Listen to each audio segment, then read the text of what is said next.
Dans cette vidéo, je vais vous présenter un objet vibratoire, le galet de mise à la terre. Ce galet permet de faire le nettoyage des corps subtils d'un objet, d'une personne ou de toute autre chose posée dessus. Pour expliquer l'effet du galet, je vais commenter deux mesures avant-après d'une personne qui est montée 10 minutes sur le galet. Ces mesures ont été réalisées avec le LVA, machine que je n'ai plus et que j'ai remplacée par l'hémanoscope. À gauche, nous avons la mesure de la personne avant de poser les pieds sur le galet. Les étoiles rouges et brunes donnent les points ou les fréquences en résistance et en réactivité.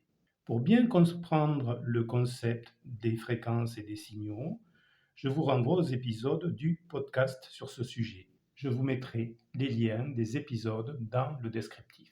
À droite, nous avons la mesure de la même personne après avoir posé les pieds pendant 10 minutes sur le galet.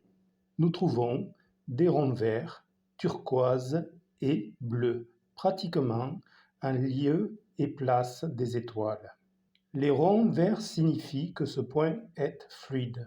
Les ronds turquoise signifient que ce point est en cours de mise à la terre et donc bientôt fluide. Les ronds bleus indiquent que ce point se vide avant de se remplir de fluidité. Ces mesures illustrent bien l'effet, mais suivant les résistances, le temps d'action peut être différent. Je vous explique les étapes du processus de mise à la terre en termes de ressenti.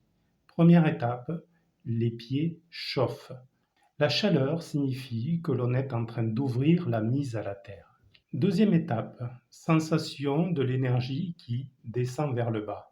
Troisième étape, les pieds sont froids et nous n'avons plus la sensation de l'énergie qui descend. Comme je vous l'ai dit tout à l'heure, le temps de chaque étape peut être différent suivant les résistances. Pour les objets ou les pierres ou les bijoux que vous poserez sur le galet de mise à la terre, le processus est le même.